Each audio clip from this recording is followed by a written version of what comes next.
সংবাদে আপনাকে স্বাগতম। শুরুতেই সংবাদ শিরোনাম, এরপর বিস্তারিত। ইরানের বিরুদ্ধে বড় জয়ের পথে যুক্তরাষ্ট্র, দাবি ট্রাম্পের। নেপালে আকস্মিক বন্যায় নিহত বেড়ে 162, নিখোঁজ প্রায় 400।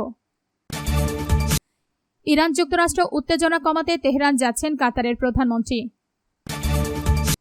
ক্ষত না শুকাতে নেপালে ফের আকস্মিক বন্যার আশঙ্কা। দর্শক, এতক্ষণ শুনছিলেন সংবাদ শিরোনাম, এখন বিস্তারিত। আপনি যদি দেশসহ বহির্বিশ্বের খবর জানতে চান তাহলে ভিডিওতে লাইক করে চ্যানেলটি অবশ্যই সাবস্ক্রাইব করে দিবেন। ইরানের বিরুদ্ধে বড় জয়ের পথে যুক্তরাষ্ট্র, দাবি ট্রাম্পের। ইরানের ওপর শুরু থেকে যুক্তরাষ্ট্রের পুরোপুরি আধিপত্য রয়েছে বলে দাবি করেছেন মার্কিন প্রেসিডেন্ট ডোনাল্ড ট্রাম্প। সেই সঙ্গে তেহরানের বিরুদ্ধে ওয়াশিংটন বড় জয়ের দিকে এগিয়ে যাচ্ছে বলেও দাবি করেন তিনি। যুক্তরাষ্ট্রের একটি সংবাদ মাধ্যমকে দেওয়া এক সাক্ষাৎকারে ট্রাম্প এসব দাবি করেন। তিনি বলেন, ইরানের সর্বোচ্চ নেতা মোজতবা খামেনি মারা গেছেন এমনটা তিনি বিশ্বাস করেন না, তবে খামেনির বাম হাত ও পায়ে গুরুতর আঘাত লেগেছে বলে দাবি করেন তিনি। ট্রাম্প বলেন, যদি মোজতবা খামেনির সঙ্গে গুরুতর কিছু ঘটে থাকেও তাহলে ইরানি কর্তৃপক্ষ বিষয়টি নিয়ে অত্যন্ত বিশ্বাসযোগ্যভাবে পরিস্থিতি সামাল দেওয়ার চেষ্টা করছে। মার্কিন প্রেসিডেন্ট আরও বলেন, ইরানের কর্মকর্তারা বারবার বলে আসছেন যে কোনো গুরুত্বপূর্ণ সিদ্ধান্তের চূড়ান্ত অনুমোদন সর্বোচ্চ নেতার কাছ থেকেই নিতে হয়। ট্রাম্পের দাবি, যুক্তরাষ্ট্রের শক্তিশালী আর্থিক সক্ষমতা দেশটিকে ইরানের বিরুদ্ধে খুব বড় বিজয়ের দিকে এগিয়ে নিতে সহায়তা করবে। সূত্র সামা টিভি। নেপালে আকস্মিক বন্যায় নিহত বেড়ে 162, নিখোঁজ প্রায় 400। নেপালে ভয়াবহ আকস্মিক বন্যায় নিহতের সংখ্যা বেড়ে দাঁড়িয়েছে 162 জনে। নিখোঁজ রয়েছেন প্রায় 400 মানুষ। নিখোঁজদের মধ্যে বিদেশি পর্যটক, নিরাপত্তা কর্মী সহ বিভিন্ন শ্রেণী পেশার মানুষ রয়েছেন। বুধবার সকালে ভোতেকোশি নদীতে আকস্মিক বন্যায় দেশটির 3টি জেলা ব্যাপকভাবে ক্ষতিগ্রস্ত হয়েছে। খবর কাঠমান্ডু পোস্ট। প্রাথমিকভাবে জানা গেছে, নেপাল চীন সীমান্তের কাছে লাহেন্দে নদীর প্রবাহ একটি তুফার ধসে সৃষ্ট ধ্বংসস্তূপে আটকে যায়। পরে সেই পানি ও ধ্বংসাবশেষের বিশাল স্রোত ভোতেকোশি নদীতে থেমে এসে ভয়াবহ বন্যার সৃষ্টি করে। ওই এলাকায় বৃষ্টিপাত না থাকায় স্থানীয় বাসিন্দারা কোনো ধরনের আগাম সতর্কতা পাননি। রাশিয়া জেলার তিমুরে বাজারে প্রথম আঘাত হানে বন্যার স্রোত। স্থানীয় কর্মকর্তারা জানান, মুহূর্তের মধ্যেই বাজারে বড় একটি অংশ পানির তোড়ে ভেসে যায়। সীমান্তের কাস্টমস চেকপোস্টে অপেক্ষমান 30টির বেশি গাড়ি ও ট্রাক বন্যার পানিতে ভেসে যায়।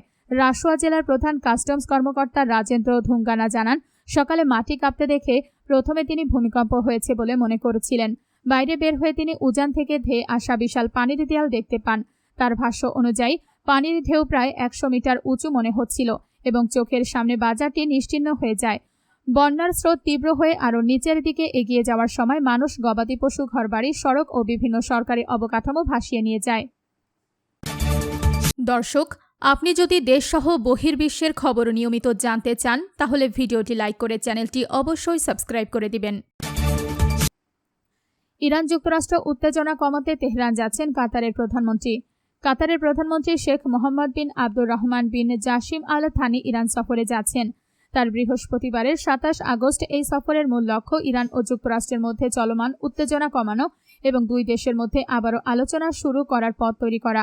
খবর আল জাজিরার। বুধবার 26 আগস্ট কাতারের পররাষ্ট্র মন্ত্রণালয়ের মুখপাত্র মাজেদ আল আনসারি সামাজিক যোগাযোগ মাধ্যম এক্সে দেওয়া এক বিবৃতিতে এই তথ্য জানান। তিনি বলেন, কাতারের প্রধানমন্ত্রী ও পররাষ্ট্রমন্ত্রী তেহরানে কয়েকজন ইরানি কর্মকর্তার সঙ্গে বৈঠক করবেন। সেখানে উত্তেজনা কমানোর উপায় এবং দুই দেশের মধ্যে সংলাপের পরিবেশ তৈরির বিষয়ে আলোচনা হবে। আল আনসারি বলেন, মতবিরোধ সমাধান এবং মধ্যপ্রাচ্যের শান্তি ও স্থিতিশীলতা নিশ্চিত করতে কূটনৈতিক পথই সবচেয়ে কার্যকর উপায়। কাতার সবসময় এই অবস্থানকে সমর্থন করে। ইরানও শেখ মোহাম্মদের সফরের বিষয়টি নিশ্চিত করেছে। দেশটি জানিয়েছে, বৈঠকে কাতারের মধ্যস্থতার চলমান প্রচেষ্টা ও বিভিন্ন উদ্যোগের পাশাপাশি মধ্যপ্রাচ্যের সাম্প্রতিক পরিস্থিতি নিয়েও আলোচনা হবে। ক্ষত না শুকাতেই নেপালে ফের আকস্মিক বন্যার আশঙ্কা। নেপাল ও তিব্বতে আবারও ভয়াবহ বন্যার আশঙ্কা করা হচ্ছে। নদীতে ভেসে আসা বিপুল পরিমাণ ধ্বংসাবশেষ নতুন করে বন্যা পরিস্থিতি তৈরি করতে পারে বলে সতর্ক করেছেন আন্তর্জাতিক সমন্বিত পার্বত্য উন্নয়ন কেন্দ্র।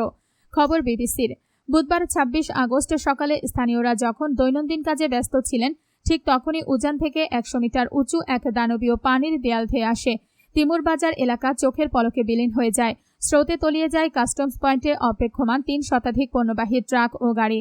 এই আকস্মিক বন্যার পেছনে প্রাথমিকভাবে ভূমিকম্পকে দায়ী করা হলেও এর জন্য হিমবাহ ধস ও ভূমিধ্বস দায়ী বলে জানিয়েছে যুক্তরাষ্ট্রের ভূতাত্ত্বিক জরিপ সংস্থা। ভয়াবহ এই বন্যায় নেপাল ও তিব্বতের বিভিন্ন এলাকায় ব্যাপক ক্ষয়ক্ষতি হয়। ঘটনার পর ICMOD একটি বিস্তারিত মূল্যায়ন প্রতিবেদন প্রকাশ করেছে। প্রতিবেদনে বিশেষজ্ঞরা সতর্ক করে বলেছেন, পাহাড়ি ঢল ও ভূমিধ্বসের সঙ্গে নদীতে ভেসে আসা ধ্বংসাবশেষের কারণে দ্বিতীয় দফা বন্যা হওয়ার সম্ভাবনা রয়েছে। বিশেষজ্ঞরা বর্তমানে খতিয়ে দেখছেন ত্রিশূলী নদীর সরু অংশগুলোর কোথাও ধ্বংসাবশেষ জমে নদীর প্রবাহ সাময়িকভাবে আটকে গেছে কিনা। যদি এমনটি হয়ে থাকে, সেখানে ধ্বংসাবশেষ ও মাটি জমে একটি ভূমিধ্বসজনিত বাঁধ তৈরি হতে পারে।